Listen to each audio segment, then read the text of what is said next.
for you to look at and then get ideas of changes, so. I had someone ask me too, that's exactly what it is. Public information, so. Oh, look at that. Call a meeting to order and start with the pledge. Allegiance to the flag, the United States of America, and to the republic for which it stands, one nation, under God, indivisible. with liberty and justice. And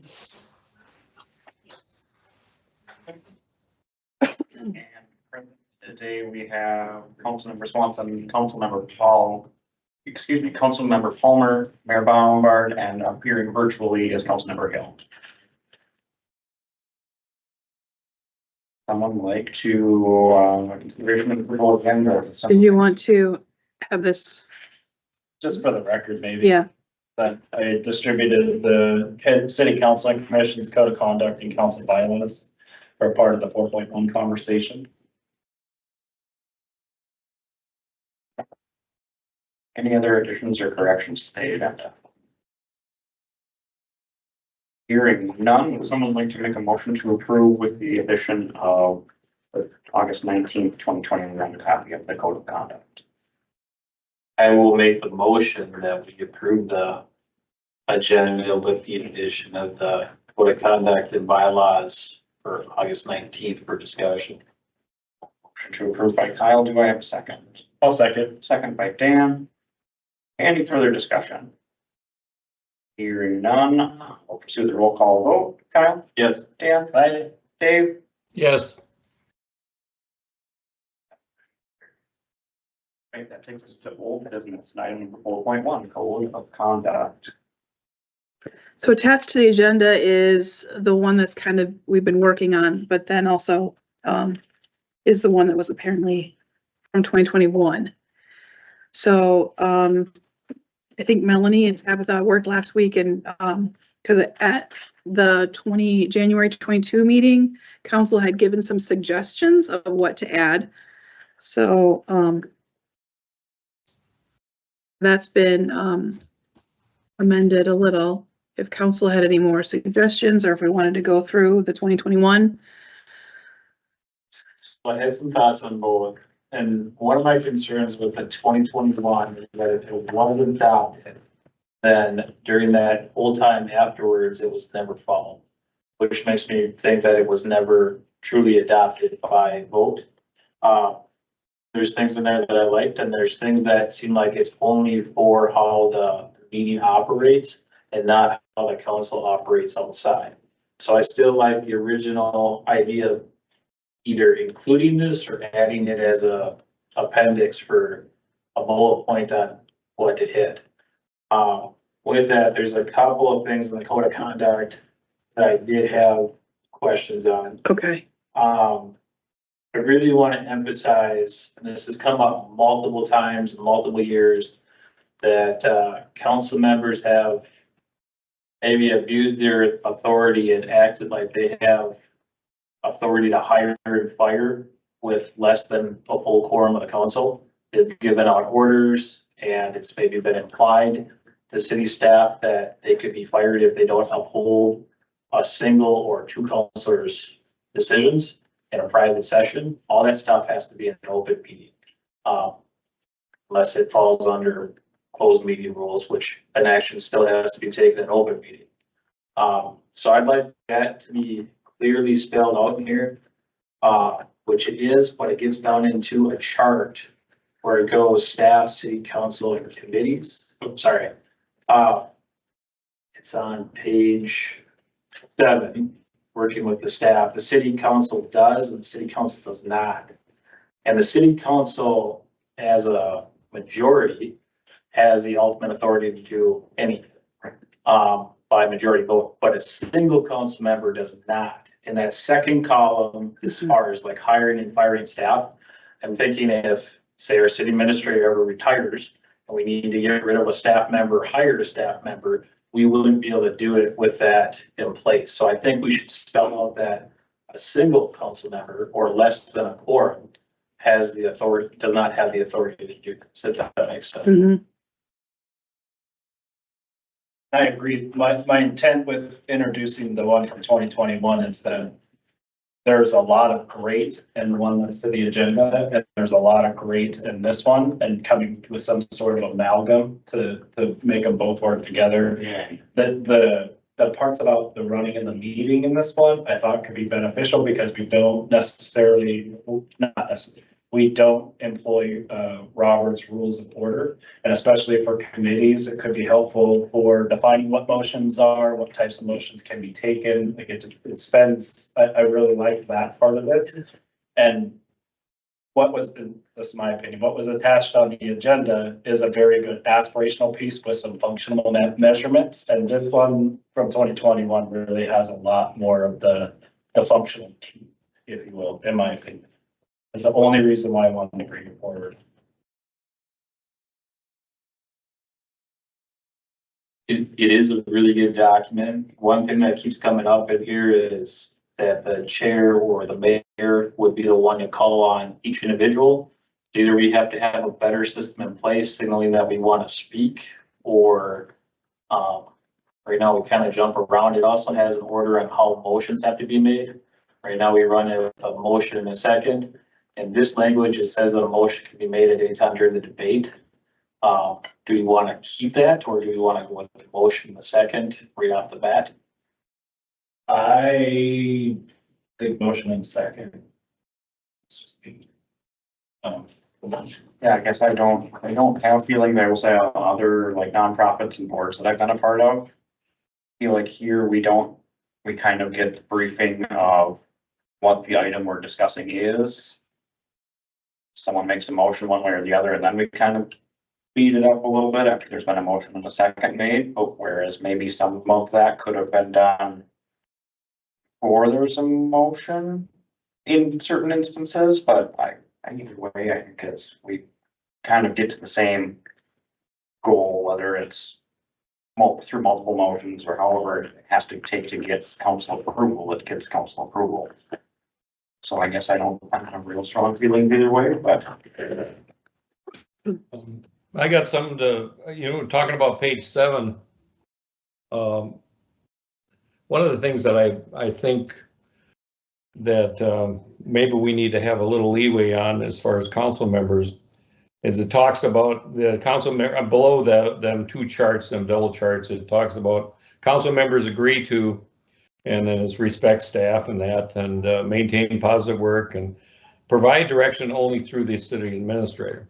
Now, the concern I have with that is, and over the years I can remember where there's been times when the administrator is not around, the deputy administrator is not around, deputy clerk.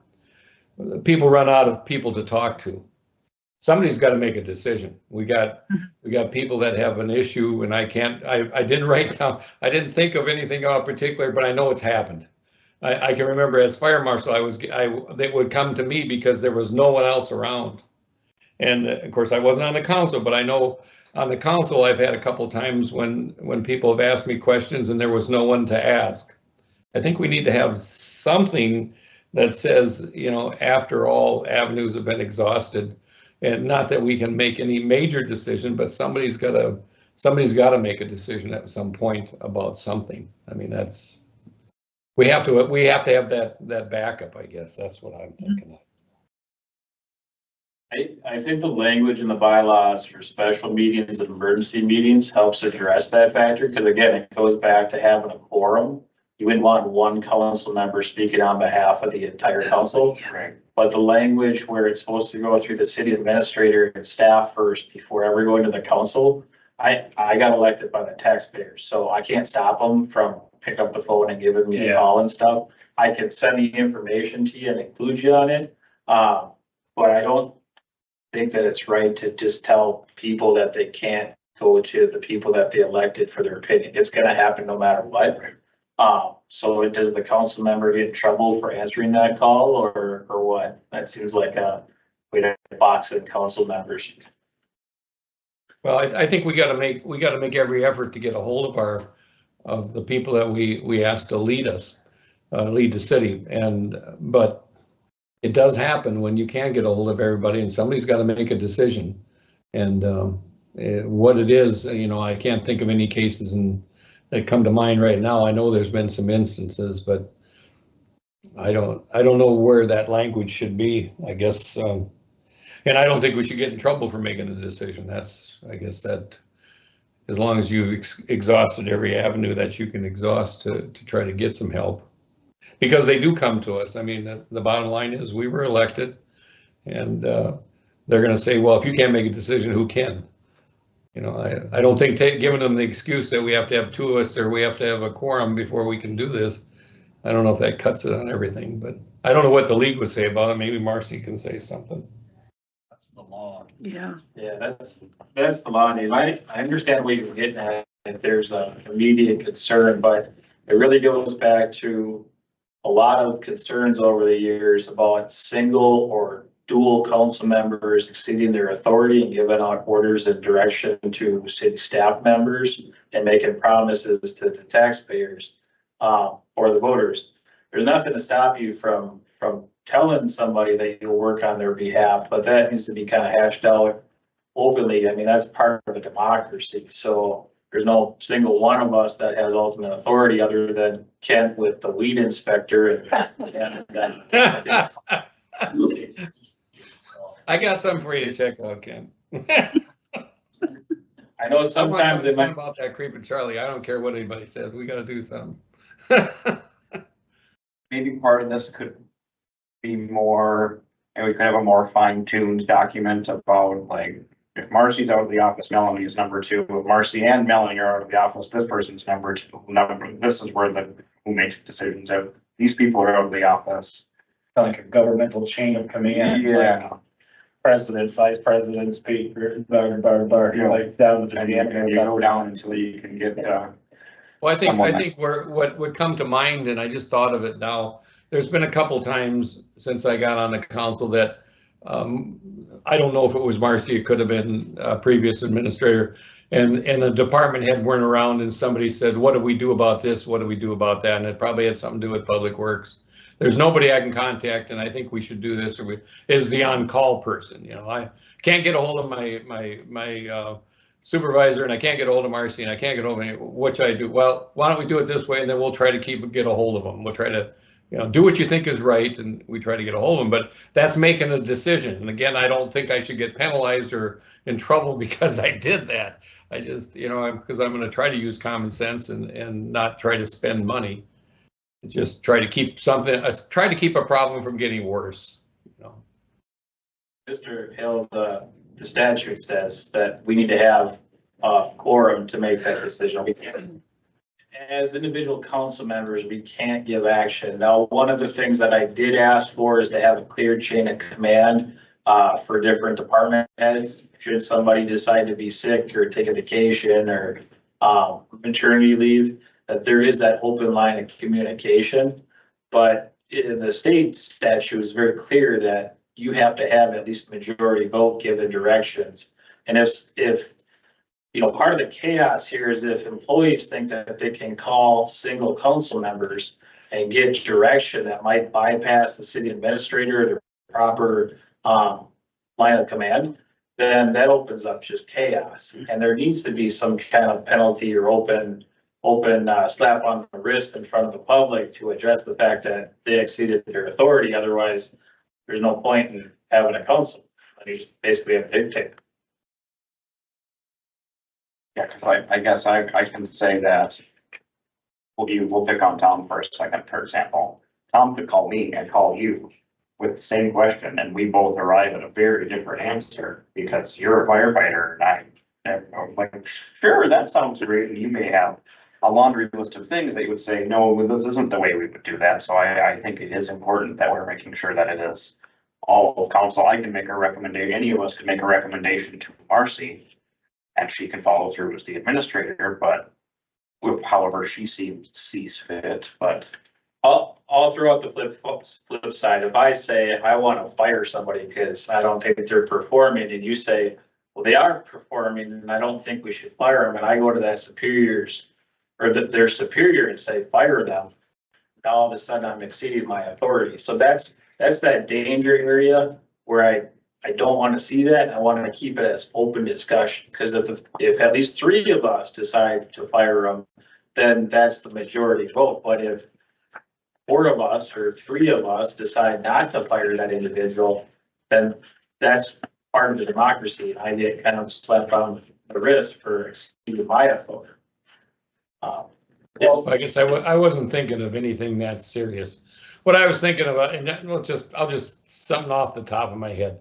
A light was left on in a certain city building, and should I turn it off? I can't get a hold of anybody.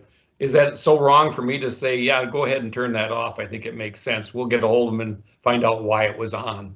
You know, this is what I'm talking about. I just think the little things, I don't want the little things to get blown out of proportion. Otherwise the document to me looks good. I don't see that there's anything else that it needs to be changed. With the chain of command and the ability to call an emergency meeting with interactive technology, I think if we were ever in that spot where we had to get a board together to make that type of decision, figure out if the chain of command didn't work, then that's just my thought on that piece. Well, if you guys are comfortable with that, that's fine with me. I just, you know, I know things are better now. I've lived through the hell, so I just don't want it to happen again. I think we got it figured out. I like the chain of command that you talked about, Kyle, and you, Dan. And it makes sense that if we should, that's what should probably be pushed more than anything else, is that, you know, this is what you need to do, and you go down the list, whether you go by seniority or whatever in the departments. But we need to have somebody else that's able to be, of course, we get into union contracts. You know, is that acceptable to bother somebody because there's a decision that have to be made? So I guess that needs to be checked out too.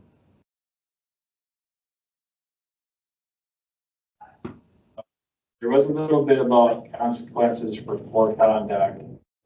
One of my questions was that there's a requirement to participate in training. Now, if we all agree to that, that's one thing, but if you get people into dissent and they don't do the training, that goes to the state. Is the state actually going to step in and say you have to do the training, or is that just kind of wishful thinking? What I read, the only way that we can mandate training is by resolution. Right. Which I had a question on that part too, with the onboarding piece. And if there's anything that we can do for an in-house onboarding piece for new council.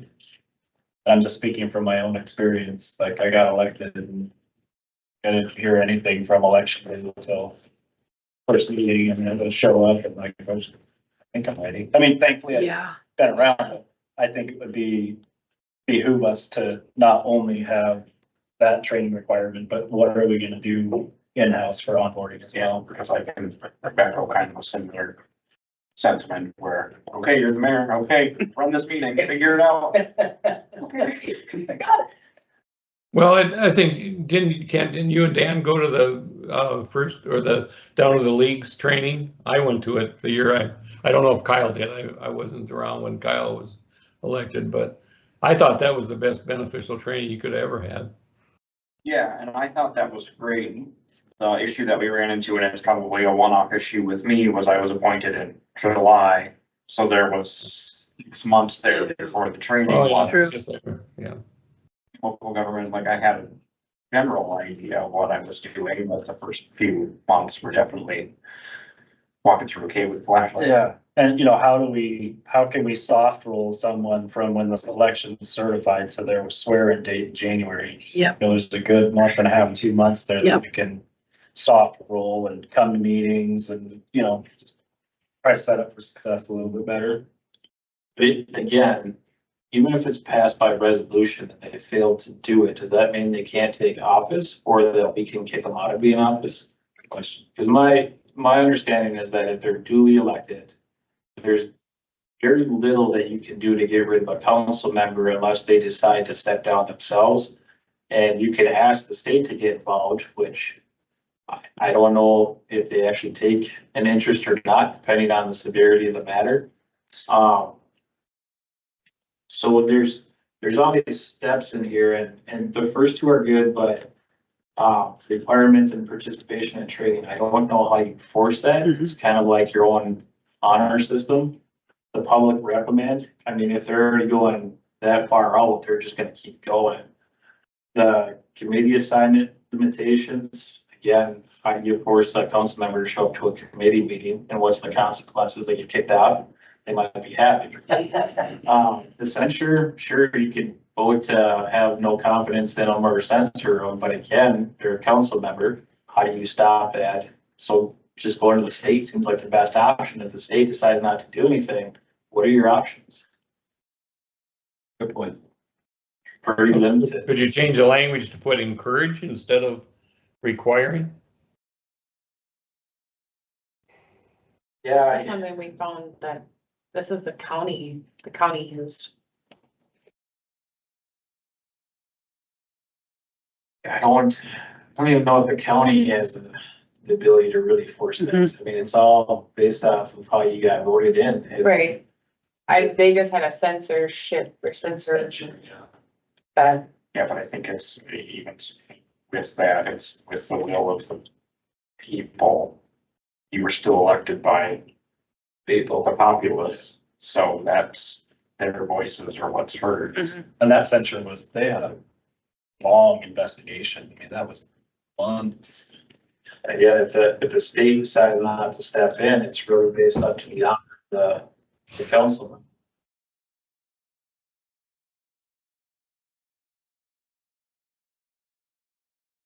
I've got a whole list of stuff here. Not necessarily for tonight.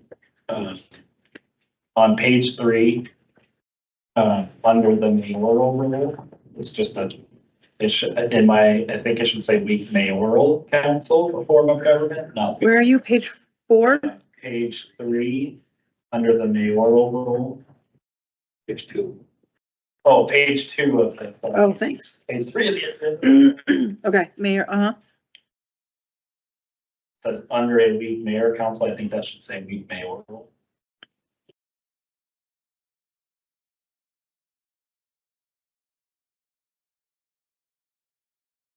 Okay.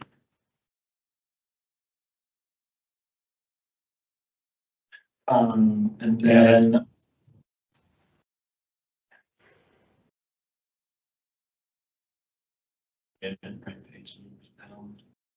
I have one small concern that I wanted to see if I'm overthinking, because I'm really good at that.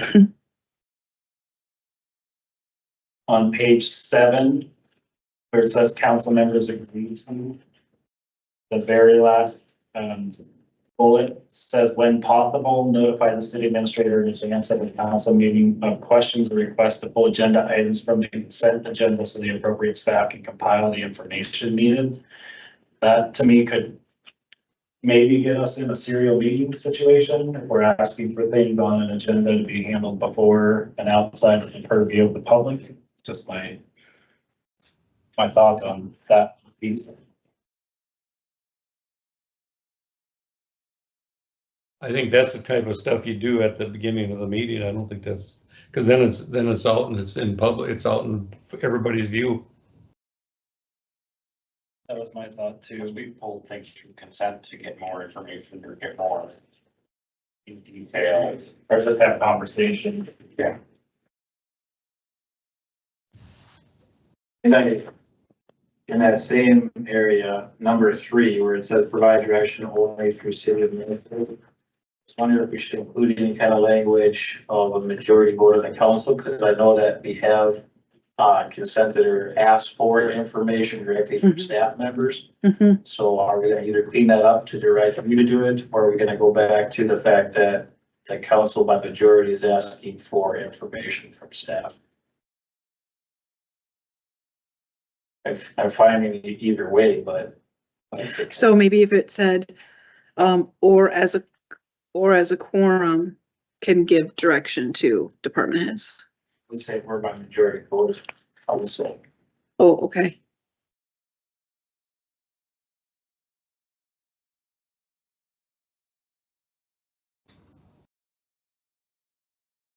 And then on page 6, and the chart part of it, on the city council, the third one down, says approved budget and related work plan. What does work plan mean in this context? And this is on page 6. Yeah. We're on page 6.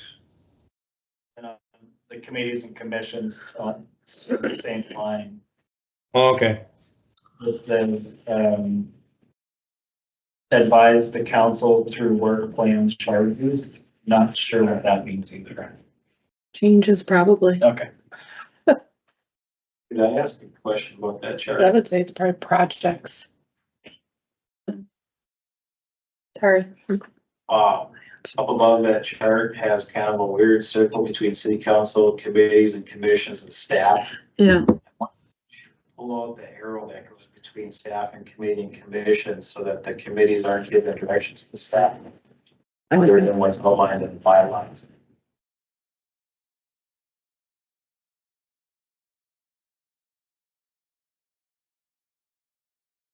does everyone like that idea of removing that arrow? I do too.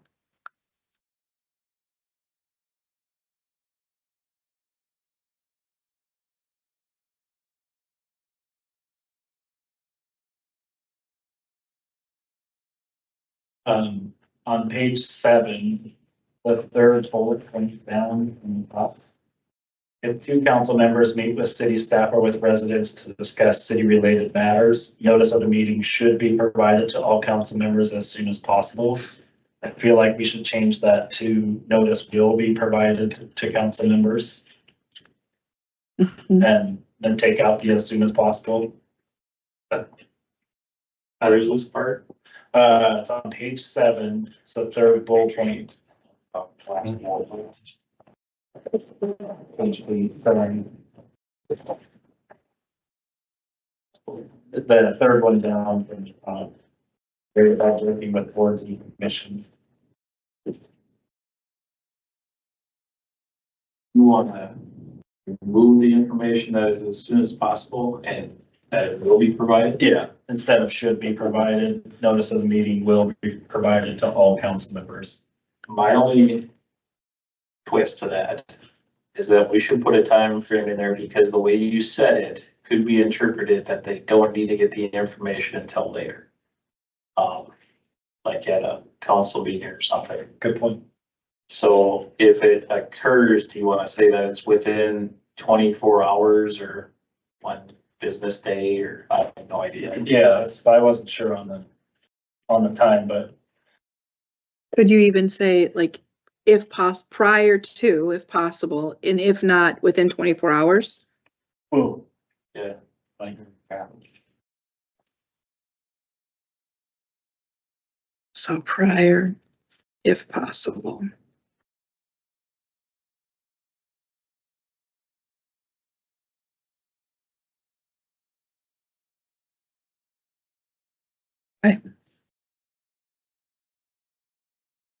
task forces appears in here and I can't find it now. And I think we should change task forces to work groups because I think that's the vernacular that we've employed. No, you do not talk about page 9. There it's task forces. Change all task force to what? Work groups, Oh, okay. because isn't that Yeah. kind of, if we're. That's the asking term we're permission, It's a Mhm. work group, it's not a committee or a commission or a task force. I suppose we always see first. After disaster, like something, you're putting together a task force to take care of a problem. And now, now. Which line is that on? I haven't found it. I'm just- Top paragraph on page 9. Okay, which, Oh, task force. Mhm. And there's somewhere else too, I didn't do a very good job of making my own notes. We can do with that F2 or, where you can search words. As long as there's searching words on page 8, first bullet point, the last part of it says council members. I think there's supposed to be a space between council and members.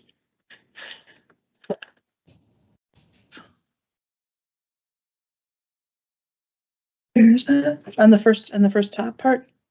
Page 8, Uh-huh. first bullet point, it says Oh. council members are in it. Oh, I didn't even notice that. That council members squash together. Thank you.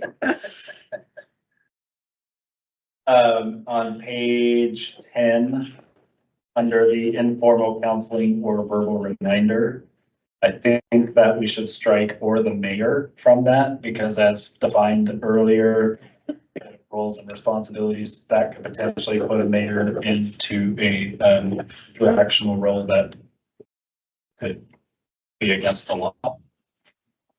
Just my opinion. Okay.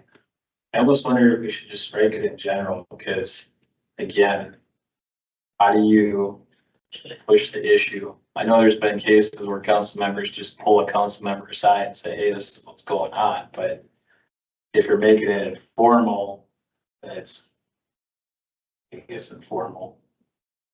If it's actually a problem, it should become a written problem or a documented problem at that point. And then how do you assign a specific council member to go talk to them? Because the information or the advice given from a specific council member might not be the correct information anyway. Might not be the will of the entire body. I'm not sure having an informal one's a good idea. Yeah, it could just be an opinion. Yeah, I think Does you're stepping across the line there, I think. So does everyone want to strike that first one? I would. Okay. Yeah, it's 2026, everything should be written out, in my opinion. Okay.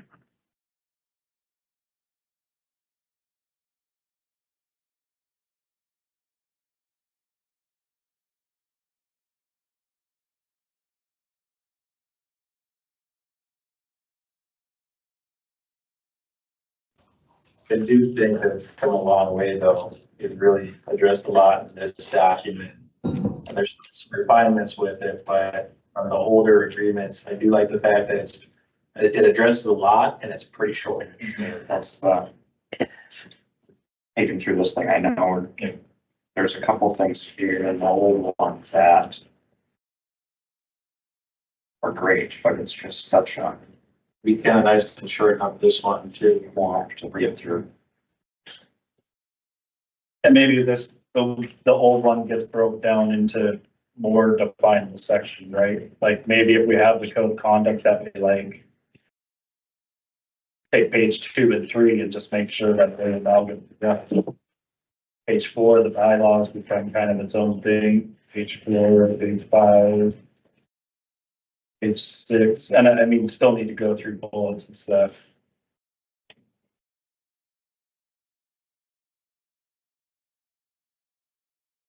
But again, it is long, but like I said, I thought that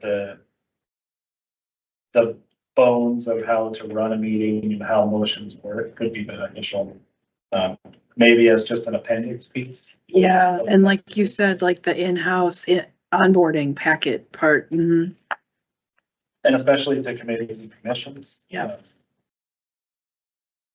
Because a lot of time, just a lot of times, committees and commissions maybe don't have as much practice in meetings and running meetings and open meeting law. But yeah, like motion to defy a complex question, motion to withdraw motion, like a lot of this stuff is, it's pretty. But you can tell a lawyer wrote this.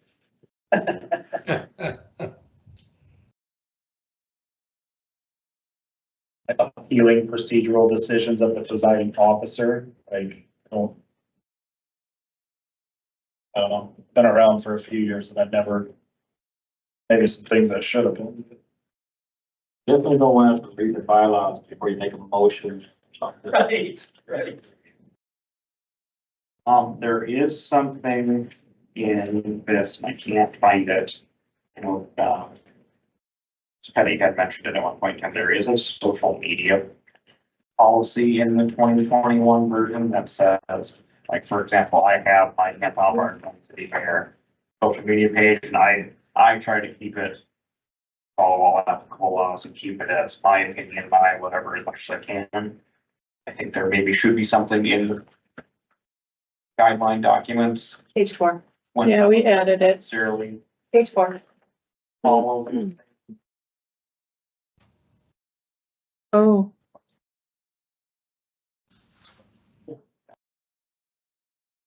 Right there. I got a solution for that, just don't go on social media, I don't. Takes care of it. It's hard in this town because that is how everybody's gets their information. I agree with you, Mr. Hill, 100%. me too.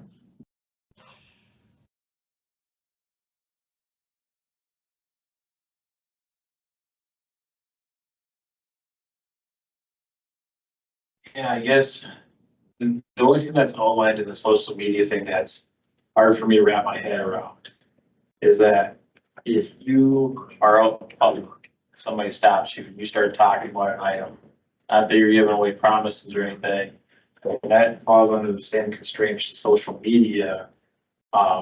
If it's not your opinion, you're acting as a council member. They address you as a council member and they ask you your opinion.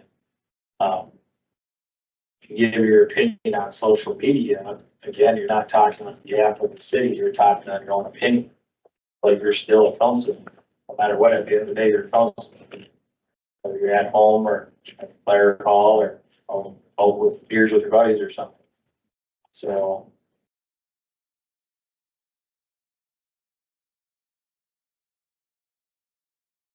I guess sticking with First Amendment stuff too. Right. I think we all got that down. I don't think there's any of us that maybe at some point in our careers here on the council has said things that they wish they never would have said in a group. But I don't think we do it that often. I mean, or even try to do it. I know I try to restrain myself. When people ask me questions, what are the city doing about this? Oh, we're working on it. It's just generic answers, and just try to be as careful as possible, and what we say, in our bedrooms is what stays in our bedrooms, and what we say out in public, we know it's going to be out there if we say it. So There's many It's times just- that I wanted to say lots of things on social media, but I haven't. right, no, and it's fine, I get to hear enough of it, but just listening to what my wife says I said, and even if I didn't say it, but people say I said it, and that's just the way it is. And I'm not going to try to change their minds. That's why I don't ever go on there. So. I think it's the fourth one down too, is what the league has for, what you can't engage in like, debating or argumentative with, social media. Right. Sentences that you post on social media better be factual and don't have it be the. Yeah, everybody's gonna interpret you as the word of law since you're city council member, so. If you want to see what not to do on social media, follow the mayor from Isanti. Really? Interim mayor. I've heard. I don't think we want to throw rocks at other houses before we get our affairs in order, but, I don't mind.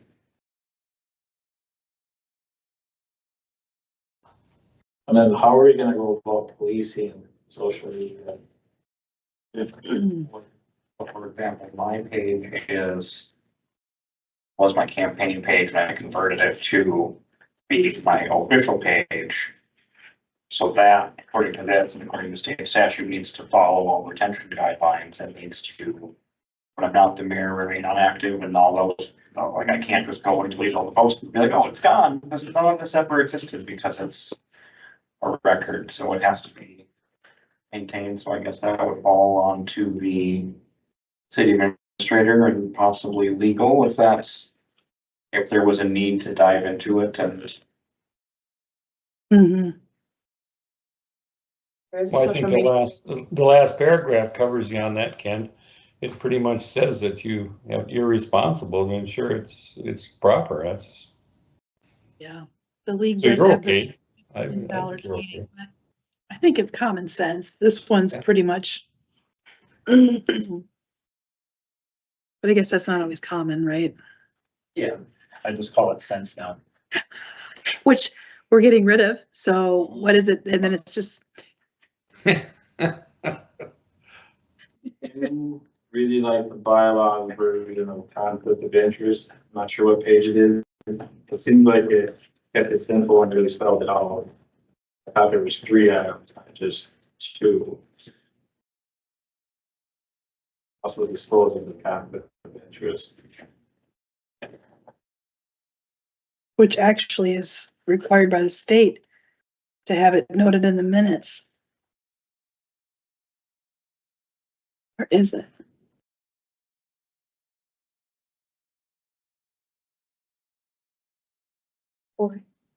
Was it in this one? Are you talking, it's in the It's 2020. the, I guess, 5. Or page 5, but I can't remember where in the bylaws it was. It seemed to really spell it out. And it also had in there that we have to disclose what the conflict of interest was. old one? But it's also in It's also in the bylaw. the.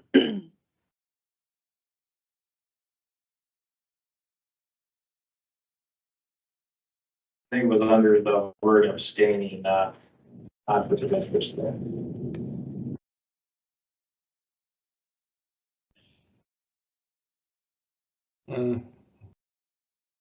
I seen it too, but I can't remember where I seen And with that contractual conflict of interest, towards the bottom, it says, official capacity shall not voluntarily have a personal financial interest in that sale, lease, or contract, or personally benefit from financially therefrom. I think it might be important to also put, it's not only personal, but if it's your business that you work for or your employer that has, can stand to gain financially or whatever, that should be in there as well. These bylaws, how does it work with, if it's a spouse or significant other, does that represent a conflict of interest? Because I remember situations in the past too. Yeah. But I would think so, because if you're, in my opinion, if you're married or in a relationship, one is benefiting, the other would benefit. I don't know how the law sees it.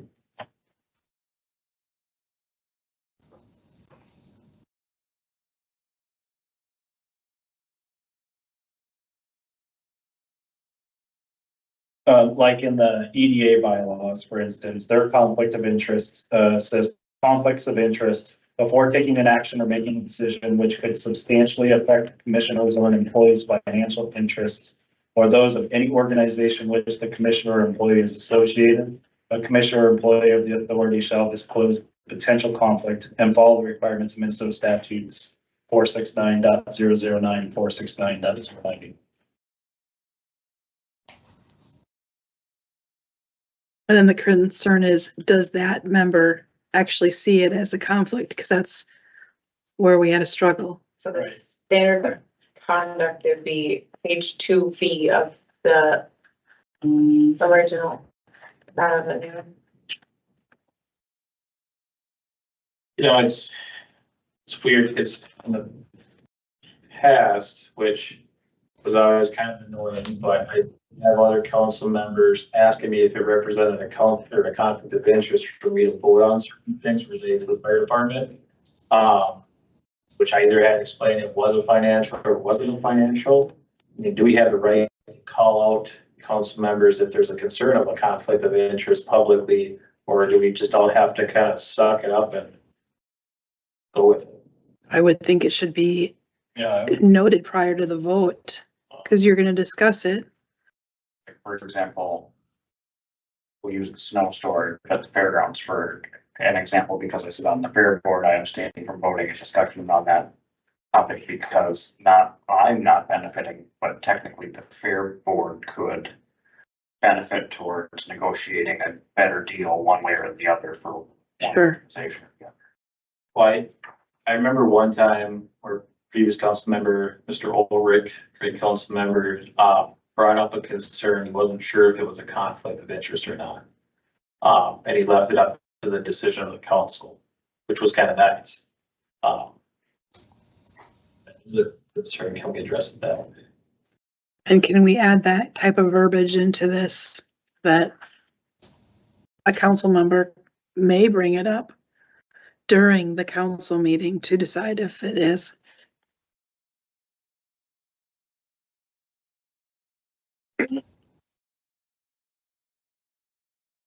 Moment in the minutes that if we had to go back and there was any legal question, one way or the other, that the discussion did take place. We did our diligence the best that we could. Just a thought. Well, Marcy, I think it's there already. It just says disclose the conflict of interest to the group. Well, I think what we're adding though is sometimes that actual member does not see it as a conflict. Okay. And we had this in a committee previously where it was a direct conflict of interest, but that person did not see it as that way. So this would allow the other members to address it, saying, I do believe there's a conflict here, and let the committee members or the council members discuss it.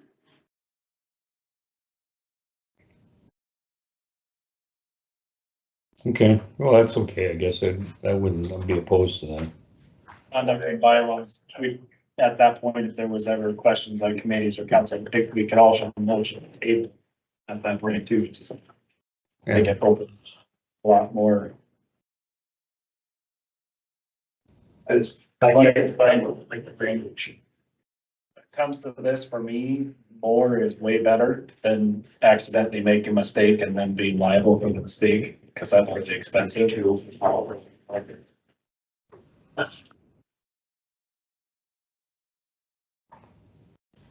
That would be nice to add this type of. They're also talking about longer language of abstaining from the vote.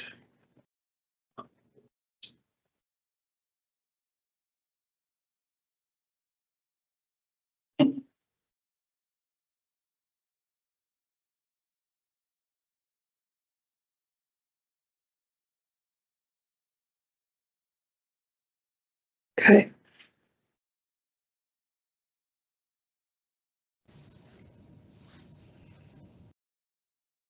And sorry, I wasn't able to get this over sooner. Just.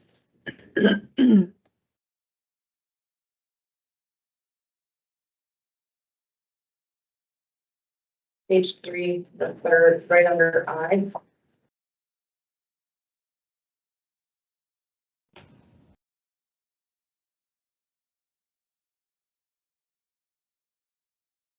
No.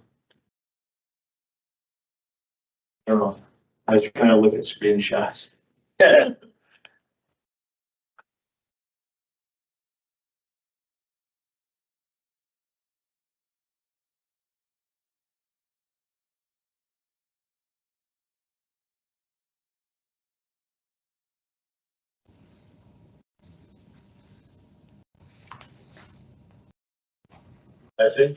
I think this is a really good framework. It's the great directions. We get the corrections in place and then go through. Mhm. Not sure if we're gonna solve this issue overnight, but Nope. no, as long as we keep talking about it, refining it, I think it just gets better and better with each iteration. I will, it'll like to try and find if there is an official record, just do a double check. But I don't think there is. Wonder if it was adopted as ordinance or something. But it wouldn't be valid then. I know, but it's a thought that it was adopted somewhere. I just wonder if it ended up in ordinance with the idea that it was gonna go to council and it never did. Mhm. That would tell us what happened. Oh, and go back and we can look through ordinance minutes. Oh, you did? Can, but I've done it once. Okay. Right. A lot of things that. all- Well, if it happened in 2021, I think we all know what happens. There was a few other things that were approved and never passed or never completed, so I don't think this is anything unusual. That, the 2021 predates what I think you're thinking of, Mr. Hill. What? The 2021 predates, that was completely different staff at the time. And even what I think you're thinking of, so, It was Linda, well, at the end of her tenure, just getting ready to hire Bill as city administrator. First Scott was here at this point. They were working the background checks and doing all that kind of stuff. Cause he signed some stuff around this time frame when I was going back through minutes, so. It was real close. I thought it was Leslie. Hopefully it was. Because I was elected in 21.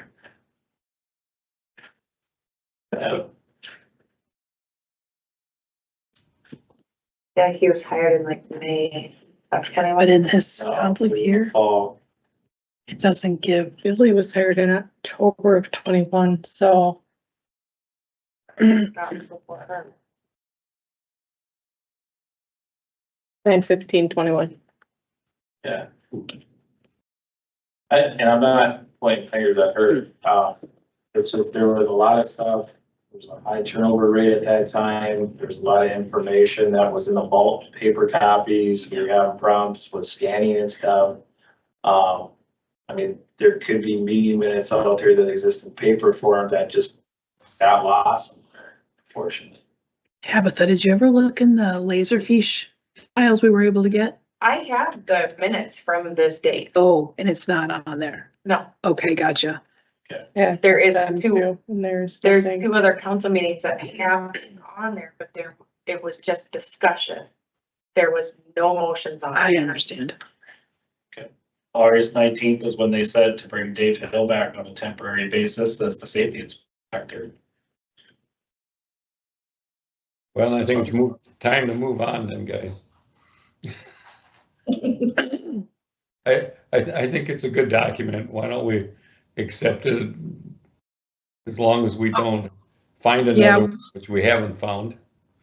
We staff will take these. There's a handful of corrections. Yeah, we'll make these and bring them back again. So, Yeah, right. No, that's what I meant. I okay. didn't mean we were approving it tonight. Comments on code of conduct. That's really exciting. I'm glad that we're It is. at this place. I knew it wouldn't be an overnight thing, but I think you'll be happy once it's in place.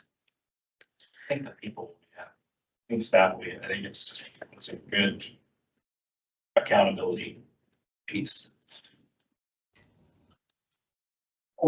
Right, next we'll move on to 4.2, committees and commissions. So the committees are all listed here, and I think we also added a couple extra ones that hadn't been on before that not ever, like Dave goes to, there's like the Hilltop, there's Civic, I have the sewer, but so all of it's now added on here for council to see. I guess one of the things that I wanted to talk about, we've talked about it loosely, but I think it's important for us to determine the application process, Yes. get it written out so that it's the same, consistent every time. As now, applications are coming and staff is handling them, telling them to attend a meeting and Yeah. they're choosing. We've reached out either by email or phone, just saying, thank you, we've gotten it. This is where we're at right now. We're working on the new schedule for the meetings, and it's kind of where we've.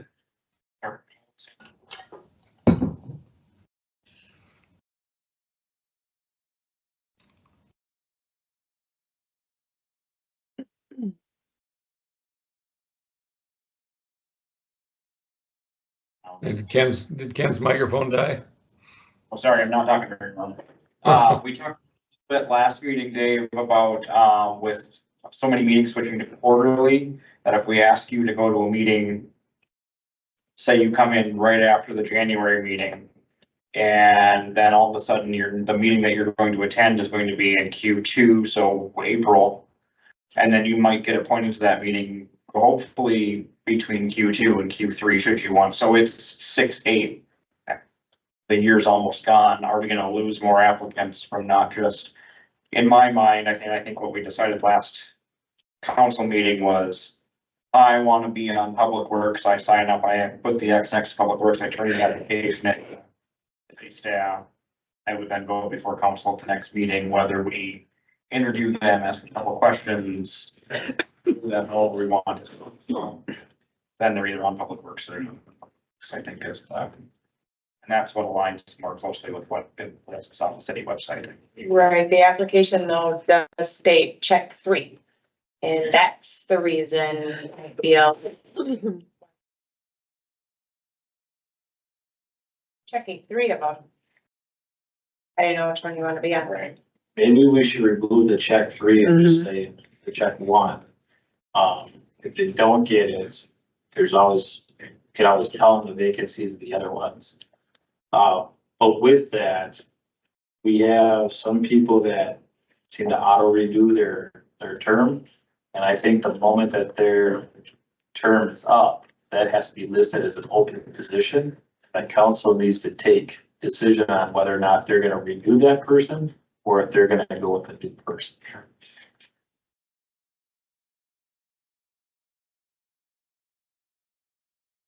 I would like to see them start at the committee the moment they get approved by council.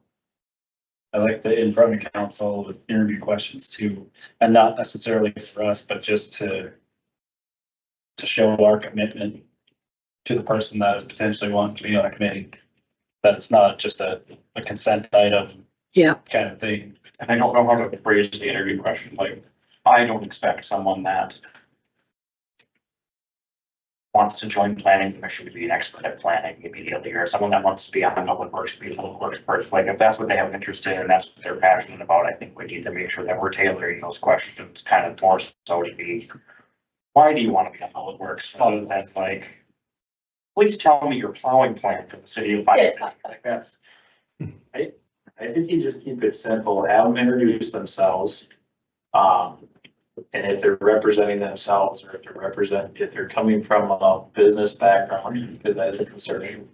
And then, yeah, why do they want to be on the committee? Keep it real simple and sweet. Also gives a chance for the public to know the faces of people that are on their committees, for the people that are paying attention. I think if we remove that pick 3 from your applications too, I think that's gonna help you guys have like the job applications that you keep for 6 months. It kind of gives you all of a sudden we have another opening on planning. You can just go pull the planning folder out. Open your application right here. Yes. Hey, are you still interested? Yep, you'll be on the next council agenda rather than. Okay, post, let's do this, and then we're now again 3 months down the line and we're still haven't filled that vacancy. Yep. So, oh, go ahead. So with the current apps we have, would you like to see that done with these, where we reach out to them, let them know we'd like them to come to the next council meeting? This would be the second one in March. Mhm. And Or do we want to split up? yeah, There's 6 of them. I know there was one person that didn't necessarily know which committee they wanted to be on, so if they do want to spend some more time, I'm not trying to diminish that's a that good idea. at all. But if they know for certain they want to be on parks or they want to be on liquor, ask them to come. Okay. And not thankfully, but we've got room in just about every committee and commission with that. So, I do know that public speaking can be a challenge for people, but this is a role where they could have influence on what happens in the city. I think that one of the requirements has to be that they have to present that on themselves. It can't just be show up and hold my words, speak for myself. They have to introduce themselves and what they're gonna accomplish while they're on that role. I can do it, anybody can do it. Yeah, so I said, me too. I like this. And refresh my memory, last week EDA was not quorumed, so there was no EDA meeting? Okay. I wonder if, maybe we post I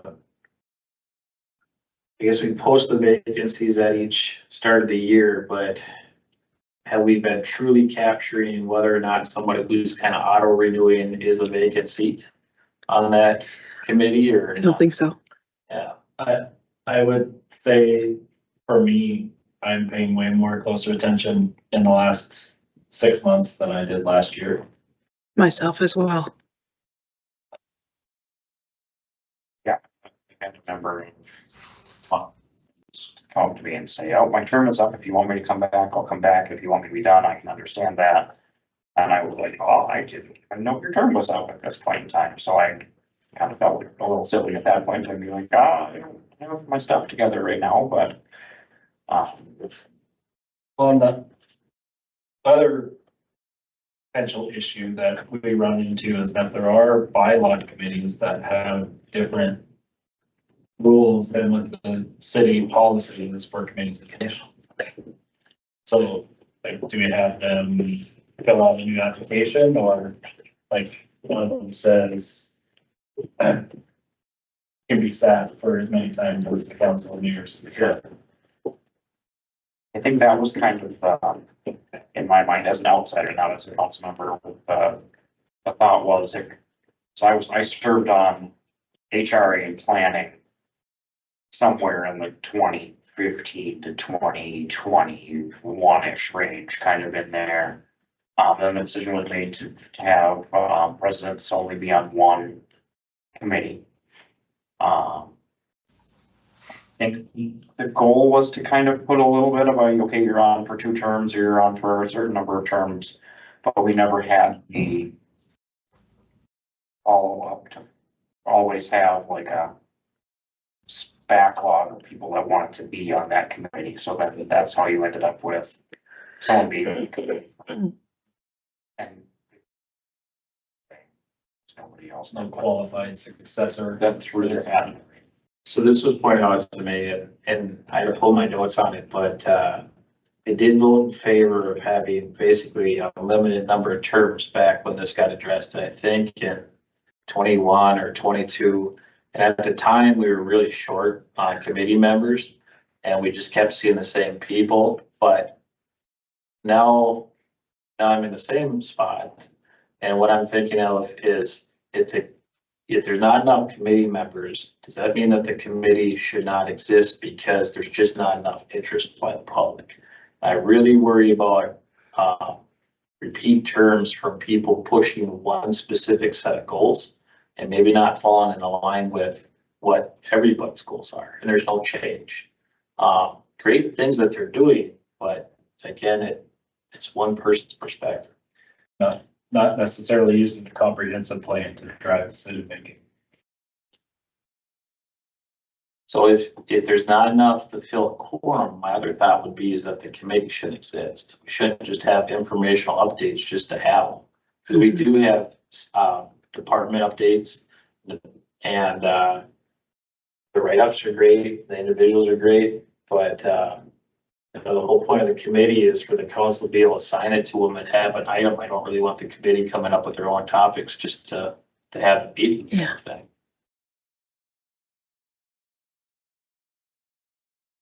And then one other thing that is important to me is, and I know it's been discussed for years, is the onboarding process for committees and commissioners when they come on board. I don't know how to build that. I know in one of them that we're kind of building it as we go this year, so they have something. But I think again, that's a boat that we're missing, that we don't really set people up for success, whether committee or commission. It's like, oh, you have an interest in public works, you can be on public works, and here you go. This is what, but there's nothing that says this is what Public Works Committee does. Exactly, yeah. There's descriptions. I'm Great. Yours. But if you don't you don't necessarily live in local government land. Sometimes it's just, I mean, and always that's the, if you're applying to be on the committee, it should be your responsibility to call and ask questions, and talk to somebody as well, but you could be getting yourself into something that's very much different than what you think you're getting into, and But that, what you just said, we could put it on a piece of paper as a committee or commission member, it's your, you have responsibilities in this as well. And here's some of them. We had that with Annette. Has anyone in the past ever like had that committee chair and somebody from either council or staff to meet with them to kind of give them a 101 tutorial? Like a 30, 60-minute meeting with them to give them a one-on-one, because once you get to the committee, you're surrounded by people who've been there. You feel maybe intimidated to ask questions. I don't know. Have we ever had that in place before where, I did that with a couple planning commissioners before I was elected. but you organized it yourself? Okay, and Yeah. that never, I was told, oh, you're on that planning, okay, you're on planning. Yeah. You know, you want to be on HRA, and no one knew what was going on with HRA because we were spinning everything back up from scratch again at that point in time, so it was kind of walking through the jungle with a machete and figuring out where you're going. I do really think that the chair should be a non-council member.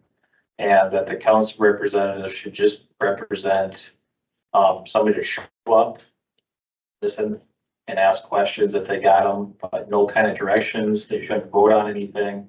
The reason I say that is that gets us into that code of conduct, ethics. If you got a council member telling a staff member something, that violates that regardless of the committee. But again, all that stuff should be coming back to the council for a vote. So in my mind, the council representative should just represent the bridge between the committee and the council and whether or not it's for or against. But sometimes the council members have a tendency to kind of overshadow all the other committee members. And that gets a lot of people to just drop out of the committee. Or be silent. Never be silent. I know with one of them, this, Are the staff members counted as, when you start looking at quorums or enough for a meeting, are they counted in that number or not counted? no, staff don't vote. They may attend the meeting, but they do not vote. ex officio. Yeah, that part I knew, but if they're there, why wouldn't they be part of the quorum? I mean, even though they can't vote. I mean, is there some rule somewhere or a statute says they can't be? Because that would help with, making sure we had a quorum at a lot of these meetings. Yeah, but I think a quorum would be a voting member. I think the committee is just supposed to be an advisory role anyway. It kind of gets back to, you don't want committees to give staff direction, which definitely happened in a few committees. I don't know, I just had So- that question. I'm just curious. If they're a committee with no bylaws, is there even do they need to have a quorum? Is it necessary? That's my next question. I think now with the bylaws, maybe it's not. I'm not sure. Again, you're just making a recommendation, so, I mean, your voting rights are to make a recommendation here or there.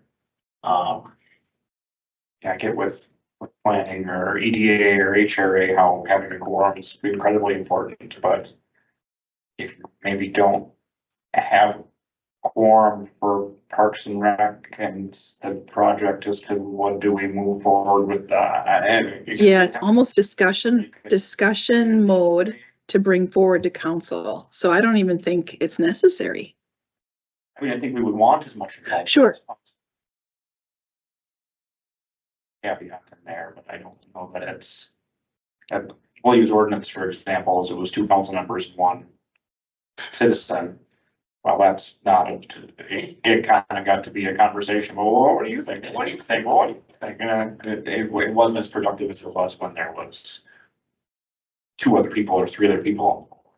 Marcy, can you find that out from the league? I mean, can we get that answer? I mean, I'm just curious. I mean, is it, if we don't have to, I think it would help with a lot of meetings that, because it is informational stuff going back to the council. So, I agree with Dan when he says about the EDA and HRA, the mayor says, but some of these others, we need to carry on with business and If we're just gonna hold it to you gotta have so many voting members there, or we're not gonna have a meeting, Yeah. there's times of the year when there's a lot of people busy.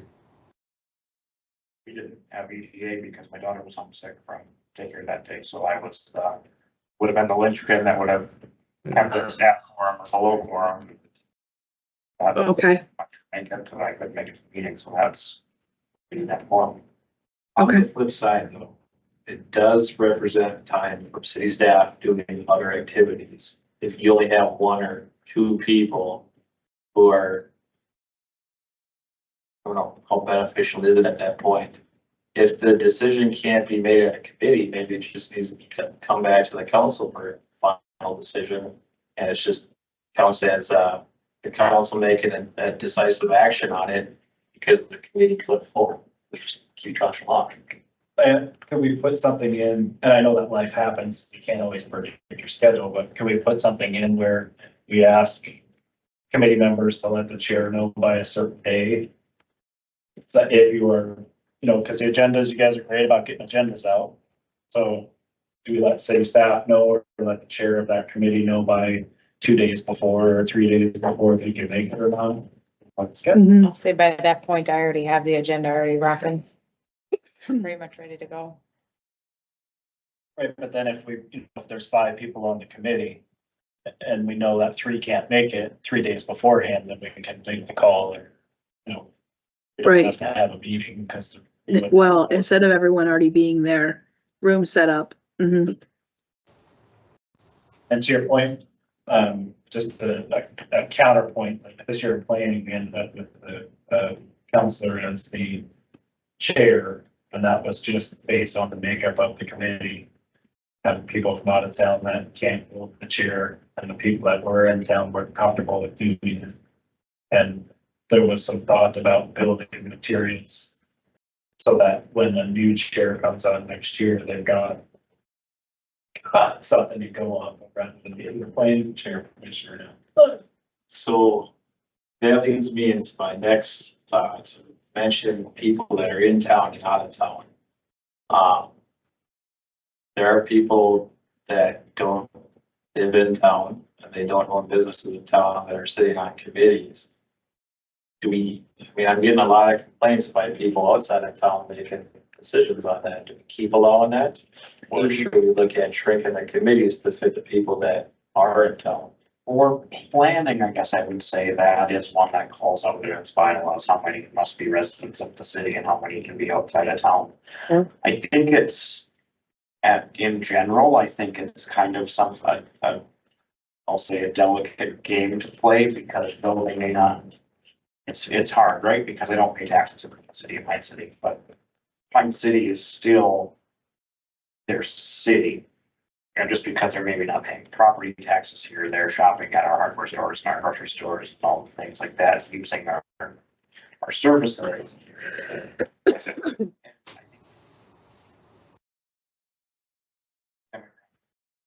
is along the city and the actual city limits, whereas there are people that think they live in the city of Pine City that actually live in that township right up that they don't realize. And that might be part of the conversation for the next meeting for annexation, but it, I don't know, having somebody else tell me how my tax dollars get used and they're not being impacted by the decisions that those weigh in. I understand it's in the bylaws and planning, but maybe it's time for the bylaws and planning to change to reflect that either your business inside city limits or your taxpayer inside city limits, because at the end of the day, you're the ones paying the bills. Or I guess maybe residents, I should say. There's taxpayer residents, but So if, just throwing it out there for planning commission purposes, if we remove the 2 that are, then, you have one council, Business owners. neither one of them have a business in town. But if you remove them 2, now you're down to 1 city resident and 2 council members. And 2 city residents. Yeah, too. 2 city residents and 2 council members. again, But if you take away the, maybe the planning commission is too big, maybe it needs to be shrunk. I think it's by statute is what it calls out. Does the city have the right to change that if a forum of planning is set up? I'm not sure. I just know planning commission's required by state law to have. If there was language in there that if a quorum couldn't exist, then if something else happened to planning commission.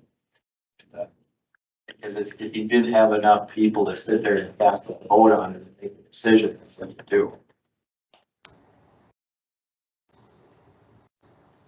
Well, that meant that the council became the de facto planning commission or what, but I'm sure there's some language to spell it all out. Sure. Yeah.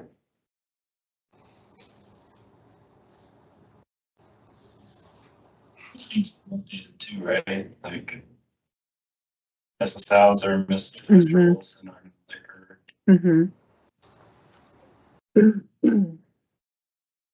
Are we keeping council assignments the way that they are now for the time being, or are we looking at? I think we chatted about this a little bit last meeting too, and I think with the way it's laid out right now, every committee has a council member, at least one council member on it.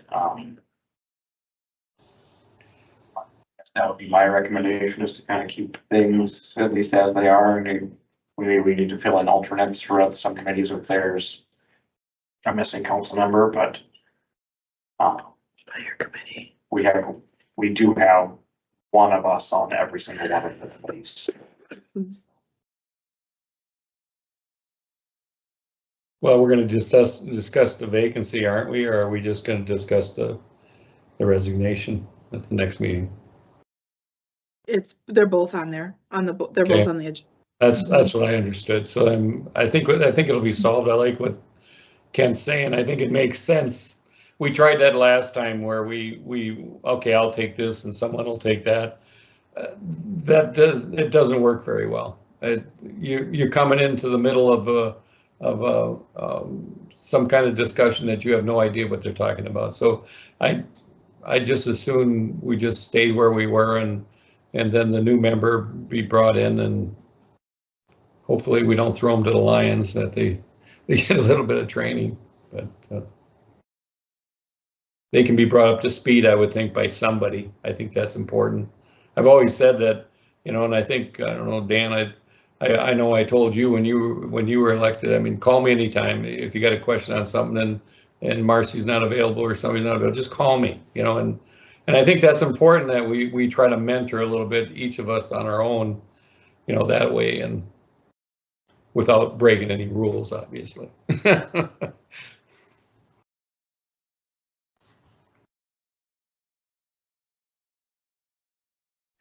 One other item is, I think attendance is important, because I know a lot of members don't attend, and if they meet that 3 requirement, they gotta be done. We gotta post it for open. I know we just left it alone for a long time. Do you know who's supposed to reach out to that committee member who, let's say, hasn't attended the last 3, 4, even 5 meetings? Would it be the city staff that reaches out to them? Or is it the department head that's involved with that? I think it's supposed to be the chair, but I guess I would have the chair CC the staff member that's on it, notifying them. But it probably should also have a notification going to council, because I think it shouldn't be a notification. I don't think there should be an option to come back. It should just be you're done. And to that point, I think it should be 3 meetings missed, not 3 consecutive meetings missed. It doesn't read a lot of the committees and commissions. That's just my opinion. Do we have a personal feeling towards excused or unexcused, or like if I Life happens. had to go in and break my hip and I can't be mobile for 3 months, that could make me miss 3 meetings if there's not. You'd be able to attend virtually. Now we switched to quarterly meetings, but if you miss 3 meetings, That's a year. that's a lot of meetings, and you really want somebody who can add value to the committee and not wait because something happened. And the nice thing about it is if you lose your spot, there's enough vacancies out there that you can always come back at a future point. And I'd much rather have somebody come back with their head than trying to come back if you said they probably had or something. But if they know they're gonna be out for a while, that they shouldn't be on the committee, it's fair.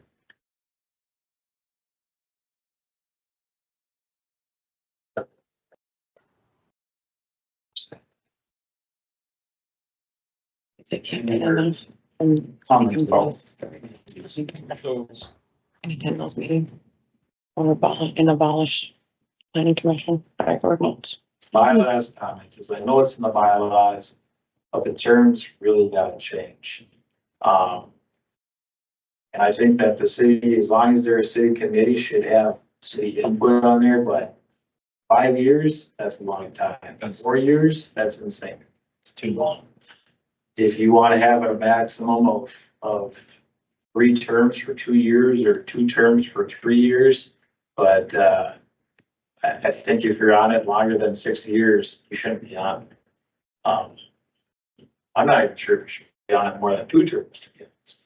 2 terms and 3 years apiece is what I consistent. The other thing that does is that if you know your terms are short, you're gonna be pushing it. You're not gonna be dragging it. So do we have a code of conduct for committee meetings or committee members? Kind of. It's up to see on our website. Okay, Tabitha said kind of, there's a policy on the website. Okay, maybe, I'll look it up now that you told me, but maybe we need something like that tells them, so that we have some consistency. But I can tell you right now, there's been precedent set in the past where people never showed up, and all of a sudden they're back.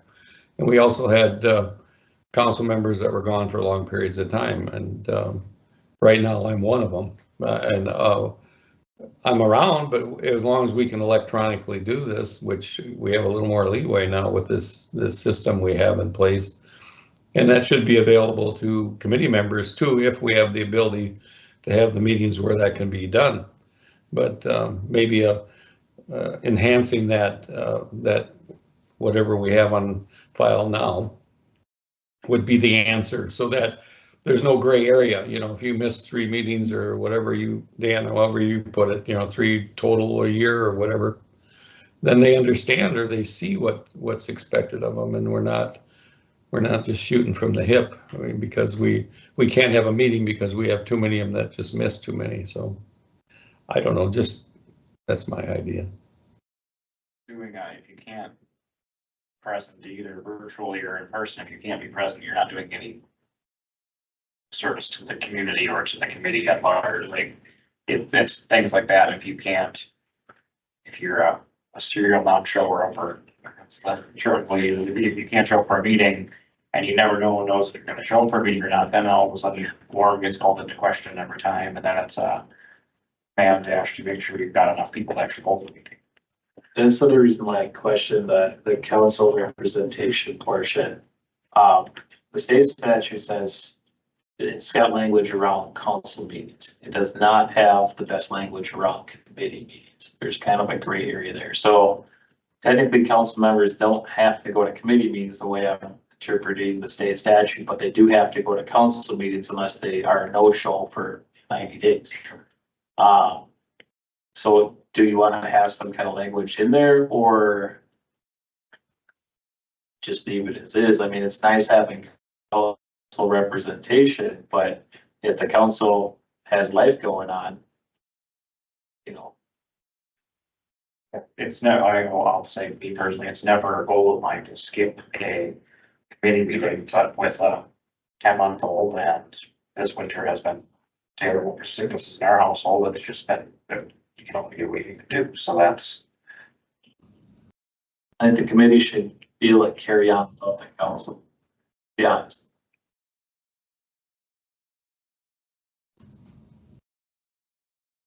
Council members do. They have a lot of time.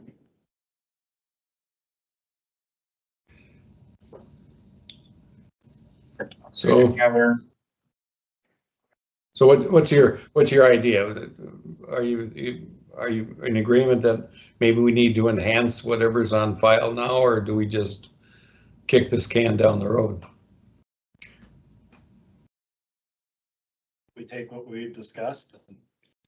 Mhm. Well, I mean, I think we've got some good points here on what works and what doesn't work. I don't know if we really know what works, because it's been, I like the idea that we're gonna go to the quarterly meetings on some of it, you know, EDA and HRA and some of those that have the bylaws, that makes a difference. But on some of the others, I think the committees, and I'll admit it right out, that we maybe got out of hand as far as what we were doing at those committees and what we were trying to accomplish. But I think in some ways, some of the committees that I was on felt that everything had been let go for so darn long, we were just sick of it.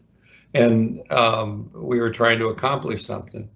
I like the idea that the direction should come from the council, but you know, this is something starting out new. So if we're starting out new with a quarterly meetings with the ideas for our topics at the committees to come directed from the council through whatever means they got to the council, either with residential complaints or petitions or whatever it is that people were upset about or wanted changed, then, you know, it makes sense to have some kind of a order to what we expect from these people. And what that is, I don't know, but maybe have the staff look at, maybe there's some, you know, I always believe in we don't tend to reinvent the wheel. We might as well, if somebody else has done it out there, maybe the league has some ideas on committee appointments or assignments or requirements or whatever. I'm trying to find the words, but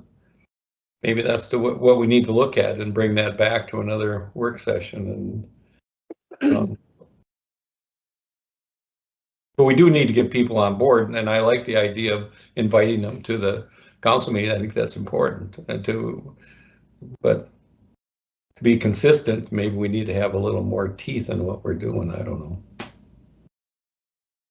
I do like the idea of having more workshop meetings to address this, although there are a couple of takeaways, like setting the quarterly meetings, we did that. Putting the attendance factor in there, having them come and present to the council. There was one more that I can't remember. Onboarding.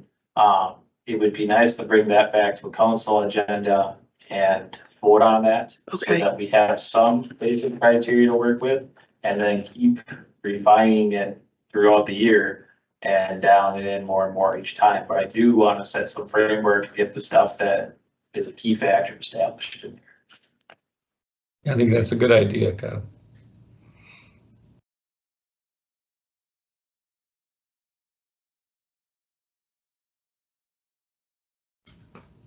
Do you want to do it here, or do you want to do it at a proper council meeting? That's what I was thinking, probably on a regularly scheduled regular location council meeting. It'd be nice to have more public present. Well, then, and they might feel like they're more of a part of it. If you're right there, if there is more of a public presence. Because I think there are some feelings, I've heard some talk that, you know, certain boards are controlled by certain people, and unless you're in that group, but nothing happens. And I don't think there's a lot of truth to that, but I know there is the perceptions there, and it has been for years. So maybe the changes will come now. I think there's a little truth in that, because I've heard it too. Well, I'm trying to be polite about this. I can say that because I'm 150 miles away. So hell, you guys can't throw nothing at me. So I think eliminating that auto renew factor and having it being brought back each time to the council might help alleviate that concern. And on the bylaws, though, it does actually state, though, that it's brought before the committee. And then if the committee approves it, it should be going back to council for final approval to be back on that commission. So, yeah, so. Okay, so the ones that have bylaws, Yeah. The bylaws state that it does not auto renewal. The committee or the commission will approve or not approve that member to renew. If it's renewed, then the next step would be to go to council, and council would have that final decision to say, yes, you're renewed. Like the EDA, for instance, says terms, commissioners shall be appointed for 4-year terms, starting February 1, expiring January 31. When the terms expire, a new appointment shall take place and any subsequent appointment shall be 4-year terms. A member may serve as many terms as the mayor and council want to reappoint them. But, regardless what their bylaws say, they can decide to renew or not renew that member. That position, the moment their term is up, should become publicly an open term or open vacancy. Cause it's, you know, just because we're assuming you want to, or some of the board wants to reappoint the same person, for example, you can say, if you've got I've heard it about one committee in particular, that if there's no way I'm ever gonna be on that committee, because that committee's never changed. And and there may be a lot of viable folks that could do a lot of great work on some of these committees, and if they can never get a seat at the table, eventually they're just gonna give up. And maybe they're paying attention and looking at terms and going, okay, well, maybe I'll put my application in once this term is open. I don't think they've been able to, because this sheet just was created late last year, so.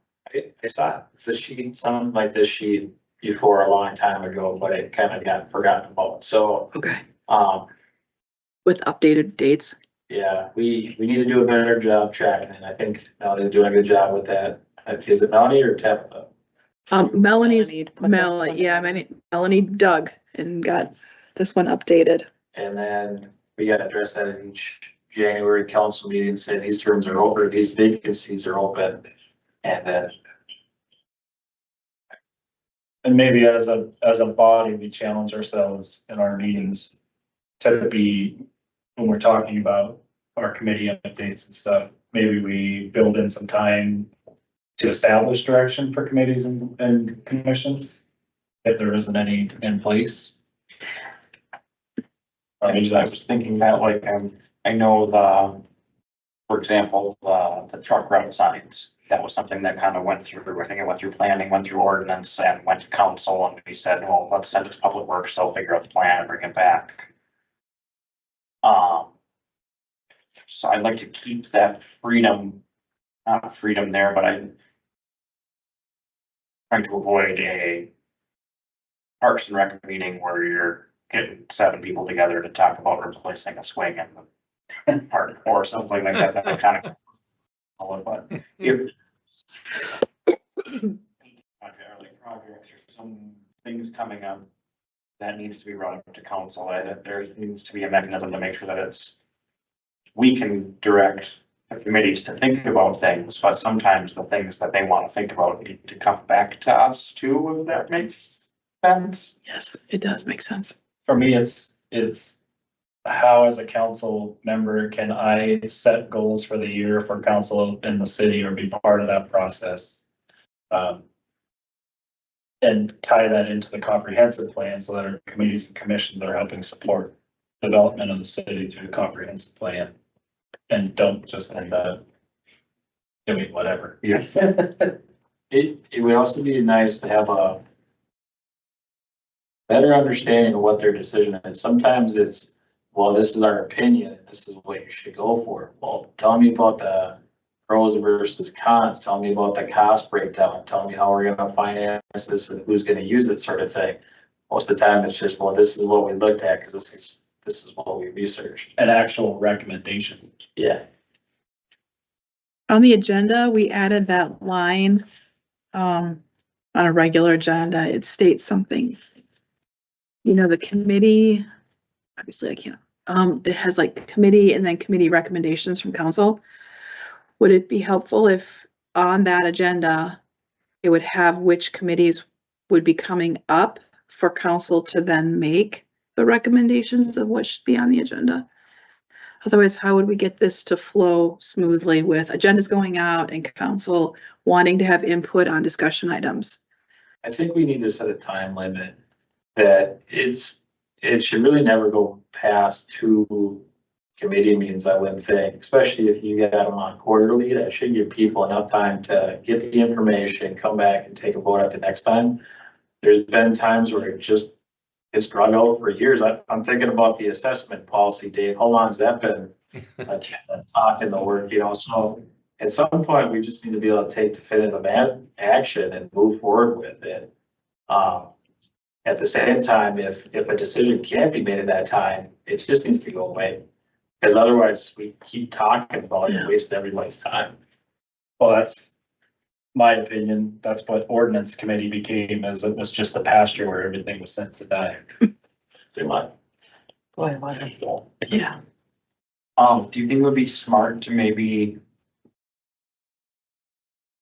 have, for Parks and Rec, have Brock give, maybe the month before there's a Parks and Rec meeting, Brock could come before council and say, more than maybe just a paper update, but here's a handful of things that I'd like to accomplish in this next quarter. That's not a bad idea. What does council think of this idea? And so our public works director could bring public works things forward, and that's what public works thinks about for the next quarter. That's It's good practice too.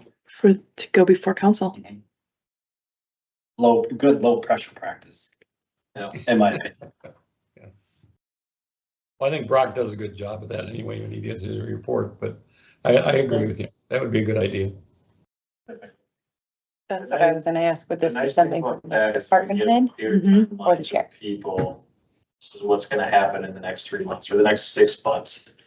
Or hopefully the next 3 months or like. And all these, Years. the committees without bylaws are basically department meetings.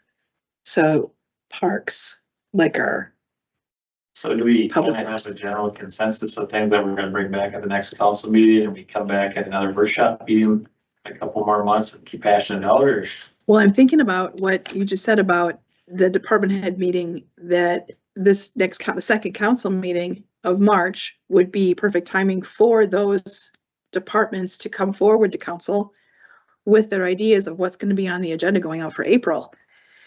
If council had any input saying, no, that can wait till fall, or, you know, like, I'm thinking of Brock and summer events, like that would be something he should be planning his agenda according to seasons too. Well, he probably did when he set his budget. I mean, I would think all the department heads, that's part of their thinking when they're setting their budgets, you know, but they don't really tell us. They've got in their mind what they're gonna be doing. And some of them do give us a clue where I'm working on this or I'm working on that, but we got this coming up or that coming up, but making it part of a presentation quarterly would be a good idea. All for the second meeting in March. Oh, Yeah, I well, guess- for that one, yeah. If what would be is just that city staff knows that this is really low pressure. Yep. This is not. But to have We're it not outlined, gonna hold your feet to the fire. The other component to this is I like to have it stay to 2 or 3 minutes. I could see where this would turn into just a long debate. And I can have my minute countdown sheets. have 2 or 3 minutes, come up, deliver it, and just leave. Don't turn this into a question and answer by the council and a ramble on, if that makes sense. very much like, oh, we're looking at this trail, we're looking at adding, this in the park and doing like just your bullet points, not a, well, if I do this in the park, then this can kind of. And I don't just mean Parks and Rec. I mean, you don't want to update us anywhere. Yeah. Short and sweet. Yep. Let's get through the council meeting and kick it off. Public Works, you know, we're gonna paint this month, we're doing street sweeping this month, we're doing, you know, maintenance on the sewer ponds this month. All right, cool. I like this. Okay. Hell, I didn't ask if anyone else. I present to every meeting. Swear. You're good at it. Right, would somebody like to make a motion to adjourn? So moved. And do I hear a second? I'll second it. Second by Kyle. Any further discussion? Hearing none, we'll do the roll call vote. Dan? Aye. Kyle? Aye. Dave? Yeah. Yes, that motion carries. Thank you, gentlemen. Thank you. See